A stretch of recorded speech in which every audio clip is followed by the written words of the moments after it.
안녕하십니까, 편사옥입니다. 박원순 서울시장이 결국 숨진 채 발견됐습니다. 경찰과 소방당국은 수색 7시간여 만에 박 시장의 시신을 발견했습니다. 현장에 나가 있는 취재기자 연결합니다. 강민호 기자. 네, 저는 박원순 서울시장 실종수색지휘본부인 서울 성북구 가구박물관 앞에 나와 있습니다. 경찰에 따르면 박 시장의 시신은 조금 전 상천각에서 발견된 것으로 보이는데요. 정확한 위치는 팔각정과 삼천각 사이 산악 지역으로 좀 추정하고 있습니다. 그리고 경찰은 소방 수색기원이 수색하던 도중에 확인한 것으로 지금 보고 있습니다. 실종 신고 접수 직후 경찰은 기지국에 마지막으로 잡힌 박 시장의 휴대전화 위치 신호를 성북동 핀란드 대사관저 근처에서 확인했습니다. 박 시장의 시신이 발견된 곳은 마지막 신호가 잡힌 곳에서 걸어서 한 20여 분 거리, 차로는 5분 거리 정도의 거리로 보고 있습니다. 경찰은 앞서 오후 5시 17분 박원순 시장이 4-5시간 전 유언과 비슷한 말을 남긴 뒤 연락이 닿지 않는다는 박 시장 딸의 신고를 접수했습니다. 경찰은 신고 직후부터 대대적인 수색에 나서 어제 오후 5시부터 9시 반까지 1차 수색을 마쳤고 밤 10시부터 2차 수색을 재개했습니다. 수색기원 9마리와 수색용 드론 6대, 인력 773명이 투입돼 종로구 와룡공원 일대와 종로구 길상사 근처를 수색했습니다. 이 부근을 수색한 이유는 CCTV에서 박 시장이 와룡공원 근처를 지나는 장면이 포착되기 때문인데 결국 와룡공원에서 약 20여 분 정도 북악산 방향으로 올라가서 그곳에서 숨을 거둔 것으로 보입니다. 앞서 어제 저녁 6시 반쯤엔 시장 공관에서 유서 형태의 메모가 발견돼 경찰은 극단적 선택을 했을 가능성이 높다고 보고 대대적인 수색을 벌여왔습니다. 현재 박 시장은 서울대병원으로 옮겨질 것으로 예상되는데 이에 관해서는 추가로 들어오는 소식이 있으면 바로 전해드리겠습니다. 경찰은 박 시장의 비서가 성추행을 당했다고 고소한 일과 박 시장의 사망이 관련이 있는지에 대해서 앞으로 조사를 해봐야 한다는 입장입니다. 지금까지 박원순 서울시장 수색 현장에서 SBS 강민우입니다. 네, 박원순 서울시장은 어제 오전에 딸에게 유언과 같은 말을 남기고 공관을 떠났다고 합니다. 박 시장의 휴대전화는 어제 오후부터 꺼진 상태였는데 결국 숨진 채 발견됐습니다. 박찬범 기자입니다. 박원순 서울시장은 딸에게 유언 같은 말을 남긴 뒤 어제 오전 10시 44분쯤 공관을 나왔습니다. 박 시장은 당시 검은 모자에 검은 배낭을 맨 차림이었는데 동일 인물로 추정되는 남성이 공관 근처 골목길을 걸어가는 장면이 CCTV 화면에 잡혔습니다. 박 시장 모습은 어제 오전 10시 53분 와룡공원 배드민턴장에서 10분이 되지 않아 다시 포착됐고 오전 10시 55분에는 등산로 입구를 지나 성곽길 쪽에서 마지막으로 확인됐습니다. 공관에서 와룡공원까지 걸어서 20여 분이 걸리는 만큼 박 시장이 차량을 이용한 것으로 추정됩니다. 박 시장의 휴대전화는 서울 성북동 핀란드 대사관 인근에서 오후 3시 49분에 꺼진 것으로 확인됐습니다. 박 시장 딸은 연락이 닿지 않자 어제 오후 5시 17분 112에 실종 신고를 했고 경찰은 어제 오후 5시 20분 출동 지령을 내린 뒤 소방과 함께 본격 수색 작업을 시작했습니다. 경찰과 소방당국은 어젯밤 9시 반까지 1차 수색을 마쳤지만 박 시장을 발견하지 못했습니다. 산이 상당히 깊습니다. 그래서 소방관들 2인 1조로 해서 안전을 확보하면서 가능한 한 오랜 시간 수색을 하도록 하겠습니다. 박 시장은 결국 경찰과 소방당국이 어젯밤 10시 반부터 재개한 2차 수색 과정에서 숨진 채 발견됐습니다. SBS 박찬범입니다.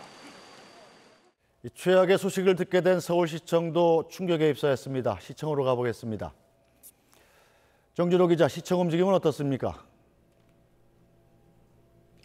네, 저는 지금 서울시청 본관에 나와 있습니다. 박원순 시장의 사망 소식은 조금 전 이곳 서울시청에도 전해졌는데 아직 공식 입장은 나오지 않고 있습니다.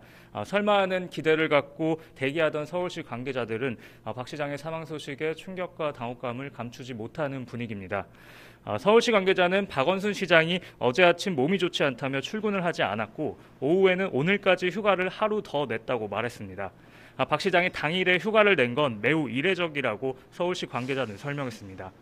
박 시장은 어제 오전 10시 40분쯤 종로구 가해동에 있는 시장 관사에서 나와 외출한 걸로 알려졌습니다. 같은 시각 기자단에는 당초 오후에 예정돼 있던 시장 공식 일정이 부득이한 사정으로 취소됐다는 공지가 전해졌습니다. 서울시 관계자들은 어제 알려진 박 시장 관련 고소건에 대해선 사전에 인지하지 못한 채 박 시장이 최근 바쁜 일정으로 휴식을 취하는 걸로 예상했습니다. 하지만 박 시장의 실종 소식이 전해지면서 서울시는 4급 이상 직원들을 전원 비상대기하도록 했습니다. 서울시 부시장 등 정무라인 관계자들은 사무실에 있는 6층 출입문을 굳게 닫은 채 장시간 회의를 이어갔습니다.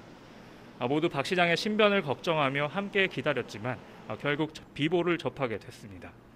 지금은 앞으로의 대책을 논의하고 있습니다. 이런 가운데 서울시는 박 시장 사망과 관련해 제기되는 여러 가능성에 대해선 여전히 공식 확인된 게 없다는 입장을 유지하고 있습니다. 지금까지 서울시청에서 전해드렸습니다. 네, 박원순 시장은 부동산 정책을 비롯해서 통상적인 업무를 이어왔습니다.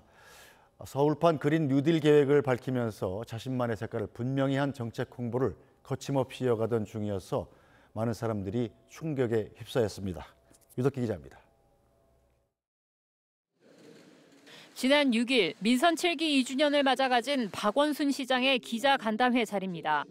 부동산 안정 위해 서울 공급량 늘려야 하고 빠르고 쉬운 방법은 서울 내 그린벨트 해제라는 여론 압박이 커진 시점이지만 박 시장은 자신의 철학을 다시 한번 분명히 밝혔습니다. 이게 서울 시민들이 이러한 발전 방향, 어떤 과거와 같은 그런 개발 중심의 또는 한방 어떤 토건 중심의 이런 도시가 아니고 취임 이후 지켜온 그린벨트 사수를 다시 한번 공표한 겁니다. 그저께엔 서울시청에서 브리핑을 갖고 서울만의 그린 뉴딜 산업을 실현하겠다고 밝혔습니다. 사람과 자연이 공존하는 지속 가능한 도시로 2022년까지 2만 6천 개 일자리를 만들겠다는 구상입니다. 산화수도시설, 바이오가스, 수광열 등 다양한 도시 미활용 에너지 자원의 활용을 확실히 높여나가겠습니다. 지난 2011년 재보궐선거로 서울시장에 당선된 뒤 내리 3선을 하는 동안 이런 자신만의 정책 색깔을 뚜렷이 해왔습니다. 서울시 관계자들 사이에서 쉬지 않고 일하는 워커홀릭 시장이었던 박 시장. 브리핑을 끝낸 뒤엔 이해찬 민주당 대표와 비공개 회동을 갖고 서울 시내 아파트 공급 확대와 관련된 논의를 이어갔습니다. 다음 주에 있을 그린벨트 해제에 대한 입장 표명을 포함해 서울시 차원의 부동산 대책 발표를 앞두고 각계의 의견을 청취하는 등 왕성한 활동을 이어오던 중이었습니다. 이런 와중 박 시장이 돌연 연락이 두절된 뒤 숨진 채 발견된 소식은 큰 충격을 주고 있습니다. SBS 유덕기입니다. 네, 박원순 서울시장의 실종 소식이 알려지기 전인 그젯밤에 경찰엔 박 시장에 대한 고소장이 접수된 걸로 확인됐습니다. 비서로 일했던 고소인은 박 시장에게 성추행을 당했다고 주장한 걸로 알려졌는데 박 시장의 사망이 이 사안과 관련이 있는지는 아직 확인되지 않고 있습니다. 민경호 기자입니다. 서울지방경찰청에 박원순 서울시장에 대한 고소장이 접수된 건 그제 밤입니다. 박 시장 비서로 일한 A씨가 변호사와 함께 경찰을 찾았고 곧바로 어제 새벽까지 고소인 조사가 진행됐습니다. A씨는 이 자리에서 비서 일을 시작한 뒤 성추행이 이어져 왔다고 진술한 걸로 전해졌습니다. 또 휴대전화 메신저를 통해 개인적인 사진도 보내왔다고도 A씨는 진술한 걸로 알려졌습니다. 박 시장과 A씨 대화는 주로 텔레그램으로 이루어졌는데 A씨는 이 내용을 증거로 제출한 걸로 알려졌습니다. 경찰은 A씨 조사 이후 참고인들을 더 소환해 조사하는 한편 박 시장에 대한 소환 조사를 검토하고 있었던 걸로 알려졌습니다. 하지만 박 시장이 피소 사실을 알아차렸는지 피소와 사망 간에 어떤 연관성이 있는지는 확인되지 않았습니다. 고소인 조사를 토대로 사실관계 확인에 나서려던 경찰은 박 시장 사망으로 일단 수사를 중단한 상태입니다. SBS 민경호입니다. 네, 그럼 서울시청 출입하는 임태호 기자와 함께 자세한 이야기 더 나눠보겠습니다. 임태호 기자, 네, 좀 혹시나 설마 하는 이런 기대가 있었는데 결국은 이런 비극적인 결말을 맞게 됐군요. 지금까지 상황을 좀 정리해 볼까요? 네. 박 시장 실종 소식이 알려진 건 어제 오후 5시쯤이었습니다. 박 시장의 딸이 아버지와 연락이 닿지 않는다며 경찰에 신고한 건데요. 경찰은 곧바로 박 시장의 휴대전화 그 신호를 확인한 그 서울 종로구 와룡공원 일대를 수색하기 시작했습니다. 당국이 수색견을 투입해서 수색한 지 7시간 만에 북악산 팔각정과 삼천각 사이 산악 지역에서 박 시장의 시신이 발견됐습니다. 향년 65세입니다. 경찰은 앞서 시장 공간도 수색했는데 박 시장이 남긴 메모를 발견한 걸로 알려져 있습니다. 유언과 비슷한 내용이라고 하는데 그 내용이 정확히 어떤 내용인지는 확인되지 않고 있습니다. 경찰이 확인한 바로는 박 시장은 어제 오전 10시 40분쯤 공간에서 나온 뒤 오전 10시 53분 와룡공원에 도착한 걸로 확인됐습니다. 이후 와룡공원에서 1.6km 떨어진 북악산 지역에서 안타깝게도 숨진 채로 발견됐습니다. 지금 나오는 화면이 수색 현장에서 박원순 시장의 시신을 발견하고 들 것을 준비하는 과정인 것 같죠? 네. 지금 막 촬영돼서 저희 생중계로 들어오고 있는 그림 화면입니다. 아마 시신을 발견하고 박원순 시장의 시신을 옮기기 위해서 들 것을 든 구급대원들이 이동을 준비하고 있는 모습인 것 같죠? 네. 그 야간 이 소방 당국이 지금 야간 수색을 들어가면서 한 700여 명 정도의 인력을 투입을 했습니다. 해서 2인 1조로 저희 산이 워낙 가파르다 보니까 2인 1조로 그 수색을 하고 있었습니다. 거기 현장에서 지금 무슨 말도 들리는데 좀 들어볼까요? 아니, 저 현장 음성을 좀 살려봅시다. 예, 살려봅시다. 예. 지금 현장에서 지금 발생하고 있는 생중계로 들어오고 있는 화면입니다. 그럼 저기가 이제 북악산 숙정문 부근이라고 봐야 됩니까? 저희가 그 지도로 확인했을 때는 숙정문하고는 조금 더 떨어져 있고요. 그 삼천각과 그 팔각정 사이 한 정중앙 정도라고 보시면 됩니다. 그게 좀 가파른 등산로의 한 지점으로 보시면 되겠습니다.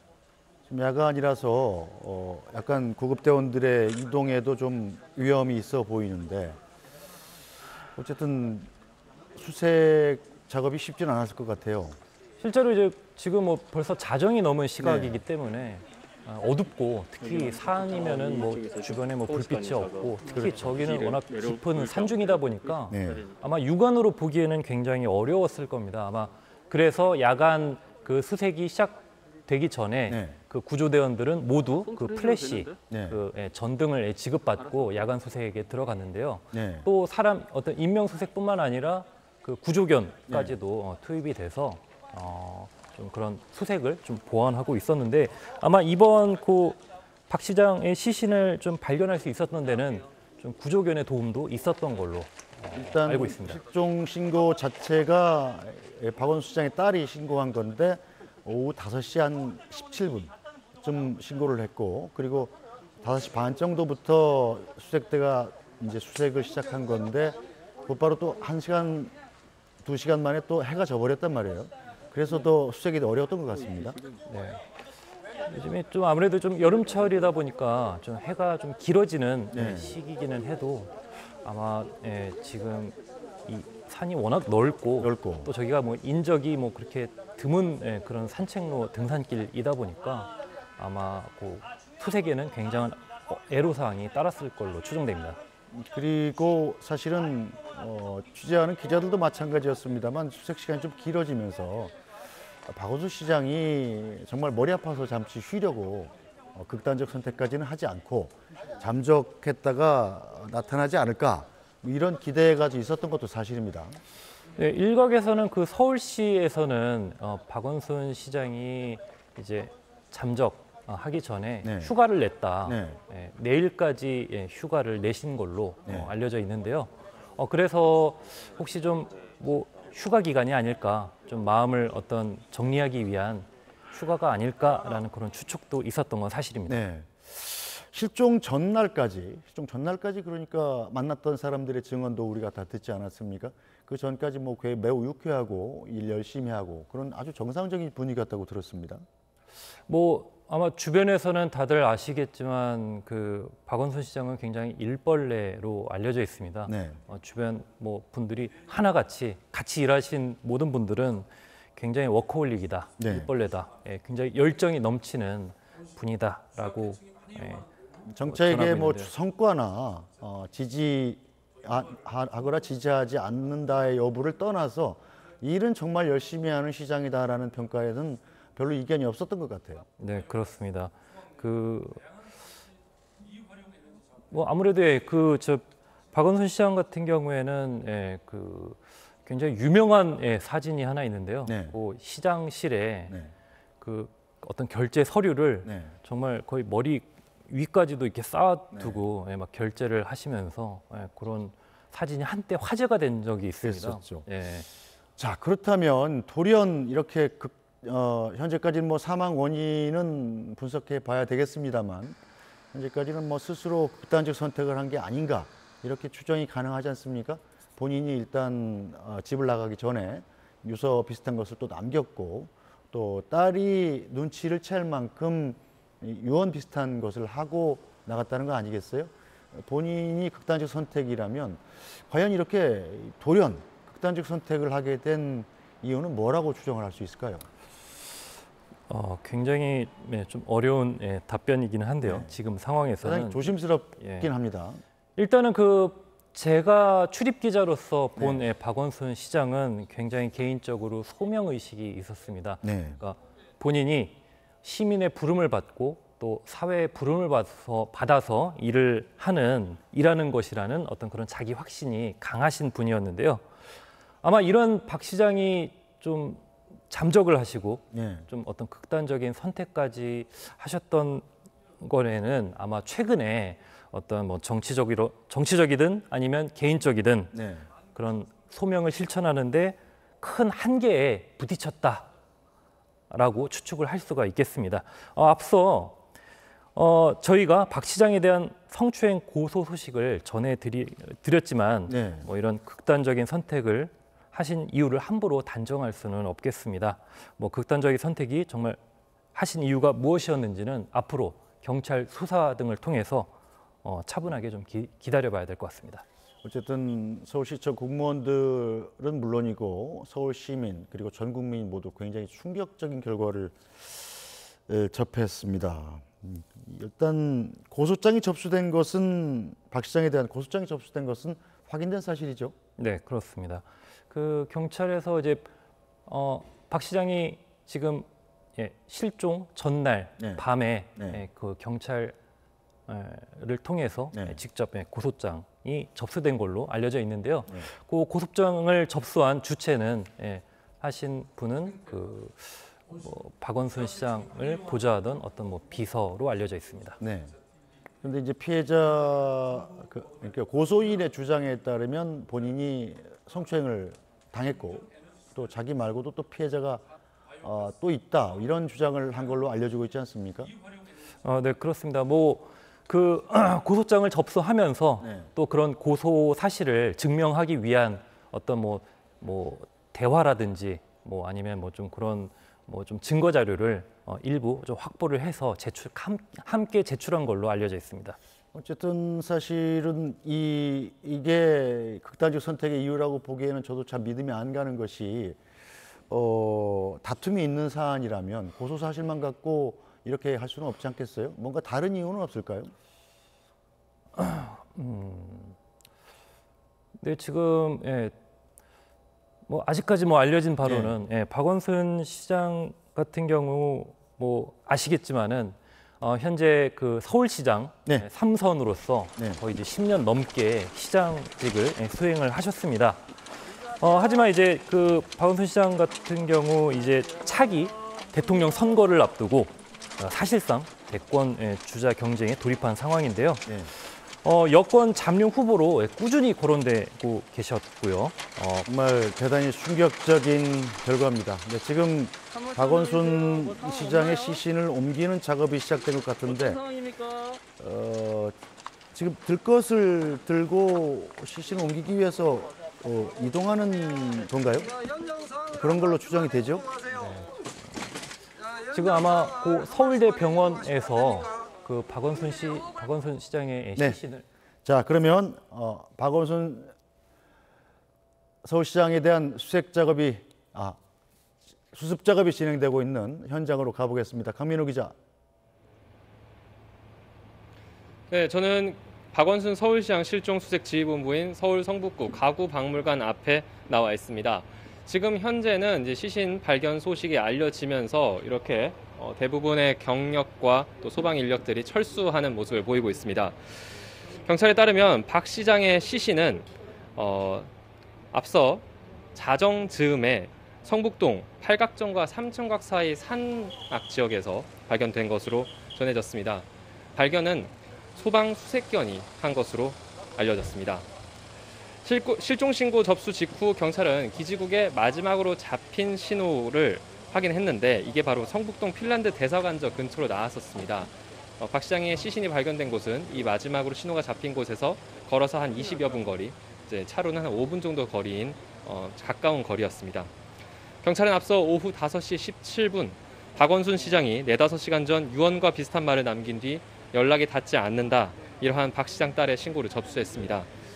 경찰은 신고 직후부터 대대적인 수색에 나서 어제 오후 5시부터 9시 반까지 1차 수색을 마쳤고 밤 10시부터 시작한 2차 수색에서 박 시장의 시신을 발견했습니다.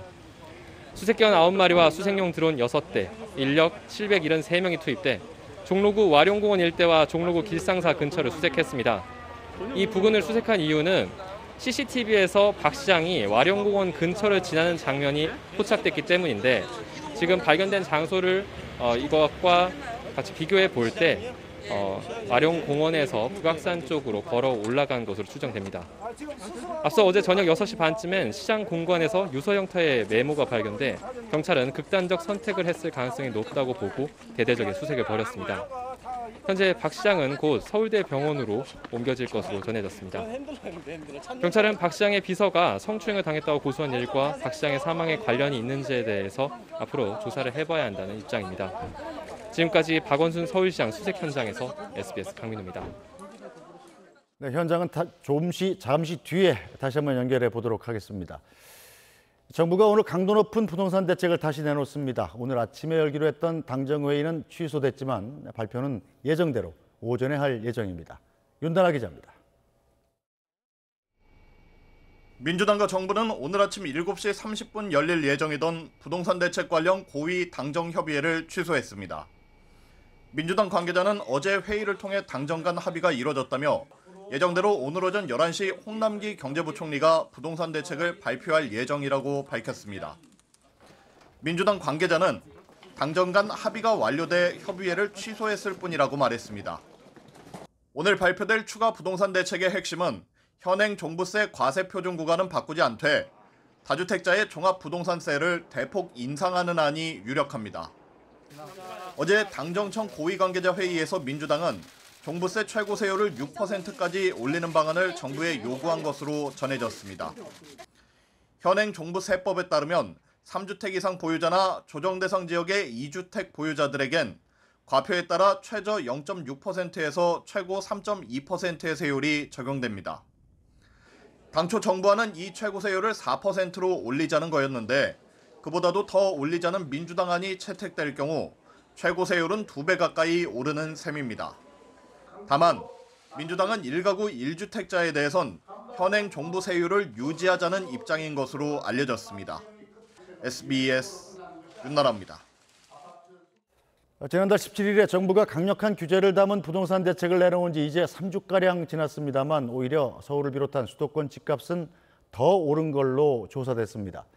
정부 정책에 대한 불신과 함께 지금 사지 못하면 앞으로는 집 사기가 더 힘들 거라는 초조함이 시장에 커지고 있다는 분석입니다. 재희원 기자입니다. 서울 마포구의 이 아파트 단지 84제곱미터형은 지난달 27일 17억 원에 거래됐습니다. 6.17 대책 발표에도 불구하고 보름 전에 비해 1억 원 이상 뛰었습니다.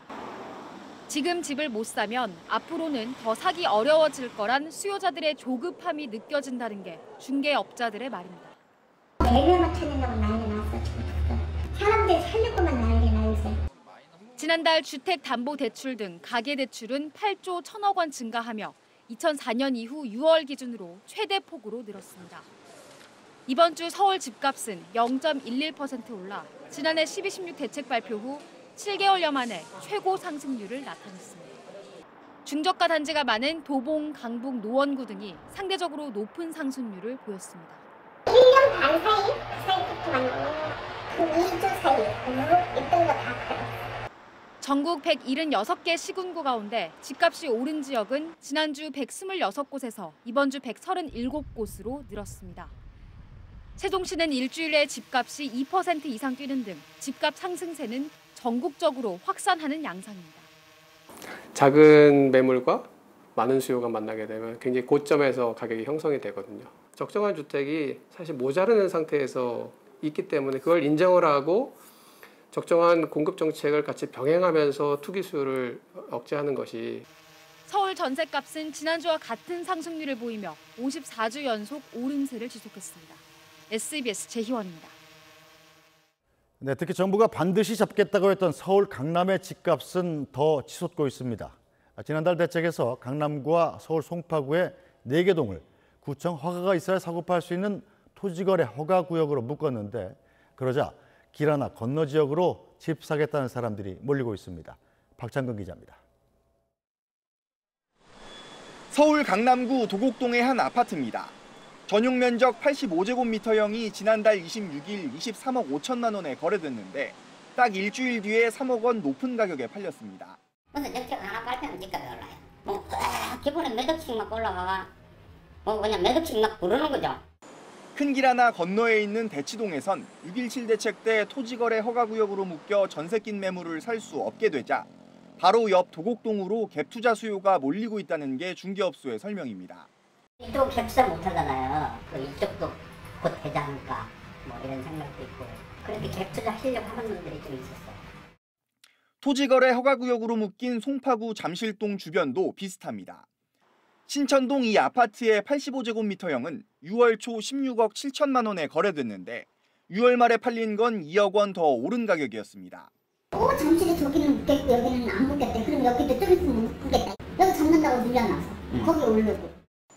토지거래 허가구역으로 묶인 4개 동을 포함하고 있는 강남구와 송파구는 지난주보다 이번 주 가격 상승률이 더 높았습니다. 특정 지역을 선정을 해서 그 부분만 제한적으로 규제를 한다고 그러는데 인접한 지역에다가 투자를 하게 되면 더 수익을 많이 올릴 수 있다는 잘못된 신호를 줄 수도 있습니다.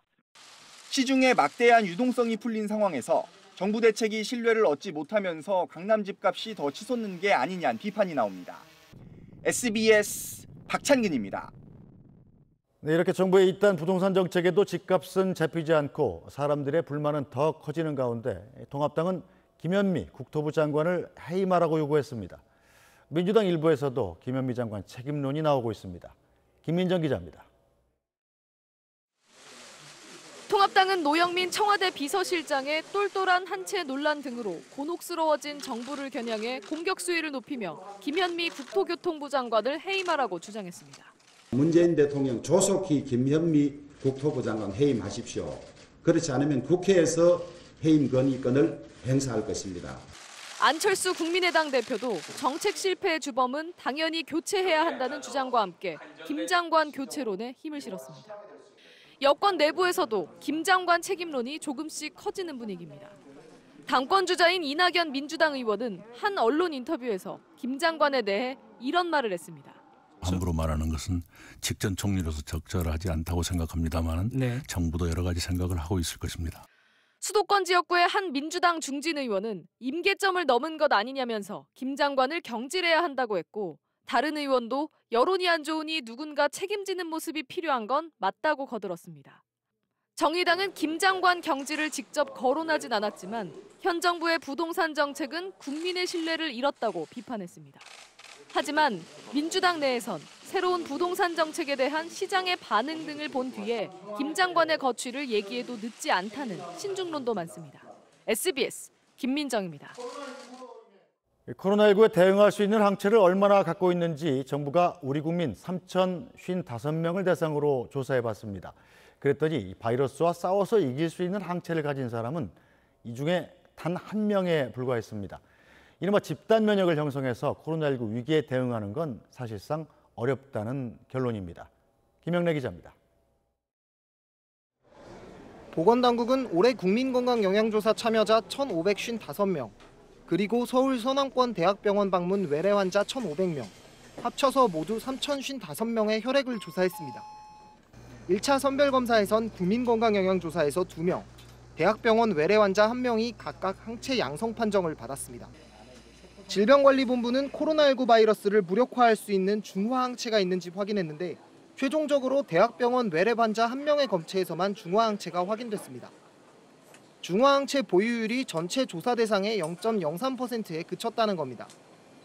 보건당국은 우리 지역사회 면역이 극히 낮아 다수가 코로나19 바이러스에 걸려 사회의 집단 면역을 형성하는 집단 면역 정책은 현실적으로 채택이 불가능하다고 밝혔습니다. 백신이 개발되고 접종이 완료되어 지역사회에 충분한 방어 수준이 달성되기 전까지는 생활 방역의 수칙 준수로 유행을 억제해야 한다는 의견입니다. 하지만 중화항체 보유율로는 실제 지역사회 숨은 감염자의 규모를 파악하는 데 한계가 있습니다. 중화항체는 혈액에 머무는 기간이 짧고 특히 무증상의 젊은 환자는 코로나19에 걸려도 중화항체가 생기지 않는 경우가 많기 때문입니다. 정확한 진단 시약과 검사법을 사용해 숨은 감염자를 찾기 위한 노력이 추가로 필요합니다. SBS 김영래입니다. 채널A 기자 강요 미수 의혹 사건과 관련해서 윤석열 검찰총장과 추미애 법무장관의 충돌 국면이 일단 봉합됐습니다. 하지만 갈등의 불씨는 여전해 보입니다. 배준호 기자입니다. 대검찰청은 추미애 장관이 정한 최종 시한을 1시간 앞둔 오전 9시쯤 공식 입장을 발표했습니다. 추 장관의 수사 지휘대로 총장 지휘권이 상실됐기 때문에 결과적으로 중앙지검이 자체 수사하게 된다고 설명했습니다. 결국 장관 지휘 내용대로 중앙지검 수사팀이 독립적으로 수사한 뒤 그 결과만 윤 총장에게 보고한다는 겁니다. 추 장관은 만시지탄이지만 윤 총장이 지휘를 회피하고 중앙지검의 독립성을 보장했다며 이는 국민 바람에 부합한다고 말했습니다. 하지만 우회적으로 추 장관 지휘를 비판했습니다. 윤 총장은 입장문에서 2013년 국정원 사건 수사팀의 직무배제를 당하고 수사지휘에서 손을 뗄 수밖에 없었다며 이를 박근혜 정부 때에 빗대어 표현했습니다. 또 입장문에 나온 형성적 처분이라는 법률 용어도 법무부를 겨냥한 거라는 해석이 나오고 있습니다. 여기서 형성적 처분이란 즉시 효력이 발생한다는 뜻인데 추 장관의 지시라는 형성적 처분으로 지휘권이 이미 상실됐는데 윤 총장에게 공개 입장을 밝히라고 요구한 게 법리에 맞지 않다는 겁니다. 따라서 대검 관계자는 윤 총장 입장이 수용과 불수용의 문제는 아니라고 설명했습니다. 이번 입장 발표로 일단 큰 충돌은 피했지만 조만간 있을 검찰 정기 인사에서 갈등은 다시 폭발할 수 있습니다. SBS 배준호입니다. 네, 그럼 박원순 서울시장이 숨진 채 발견된 현장으로 다시 한번 가보겠습니다. 강민우 기자, 현장 상황 지금 어떻습니까? 네, 저는 박원순 서울시장 실종수색지휘본부인 서울 성북구 한국가구박물관 앞에 나와 있습니다. 지금 제 뒤로 보이는 것처럼 대부분의 경찰 수색 인력과 소방 수색 인력이 대부분 철수해 지금은 비교적 한산한 상태입니다. 경찰에 따르면 박 시장의 시신은 자정 즈음에 팔각정에서 삼청각 사이, 북악산 목처에서 수색 7시간 만에 발견됐습니다. 실종신고 접수 직후 경찰은 기지국에 마지막으로 잡힌 박 시장의 휴대전화 위치 신호를 성북동 핀란드 대사관저 근처에서 확인했습니다. 박 시장의 시신이 발견된 곳은 마지막 신호가 잡힌 곳에서 도보로 약 20여 분 정도 떨어져 있는 곳입니다. 경찰은 앞서 오후 5시 17분 박원순 시장이 4-5시간 전 유언과 비슷한 말을 남긴 뒤 연락이 닿지 않는다는 박 시장 딸의 신고를 접수했습니다. 경찰은 신고 직후부터 대대적인 수색에 나서 어제 오후 5시부터 9시 반까지 1차 수색을 마쳤고 밤 10시부터 다시 개시한 2차 수색에서 박 시장의 시신을 발견했습니다. 앞서 어제 저녁 6시 반쯤엔 시장 공관에서 유서 형태의 메모가 발견돼 경찰은 극단적 선택을 했을 가능성이 높다고 보고 대대적인 수색을 벌였습니다. 조금 전 들어온 소식에 따르면 현재 박 시장의 시신은 서울대병원으로 옮겨진 것으로 전해졌습니다. 경찰은 박 시장의 비서가 성추행을 당했다고 고소한 일과 박 시장의 사망에 관련이 있는지에 대해선 앞으로 조사가 좀 더 필요하다는 입장입니다. 지금까지 박원순 서울시장 수색 현장에서 SBS 강민우입니다. 네, 서울시청도 충격에 휩싸였습니다. 시청으로 가보겠습니다. 정준호 기자, 시청 움직임은 어떻습니까? 네, 저는 지금 서울시청 본관에 나와 있습니다. 박원순 시장의 사망 소식이 조금 전 이곳 서울시청에 전해졌는데 아직까지 공식 입장은 나오지 않고 있습니다. 설마 하는 기대를 갖고 대기하던 서울시 관계자들은 이번 사망 소식에 충격과 당혹감을 감추지 못하는 분위기입니다. 서울시 관계자는 박원순 시장이 어제 아침 몸이 좋지 않다며 출근을 하지 않았고 오후에는 오늘까지 휴가를 하루 더 냈다고 말했습니다. 박 시장이 당일에 휴가를 낸 건 매우 이례적이라고 서울시 관계자는 설명했습니다. 박 시장은 어제 오전 10시 40분쯤 종로구 가회동에 있는 시장 관사에서 나와 외출한 걸로 알려졌습니다. 같은 시각 기자단에는 당초 오후에 예정돼 있던 시장 공식 일정이 부득이한 사정으로 취소됐다는 공지가 전해졌습니다. 서울시 관계자들은 어제 알려진 박 시장 관련 고소건에 대해선 사전에 인지하지 못한 채 박 시장이 최근 바쁜 일정으로 휴식을 취하는 걸로 예상했습니다.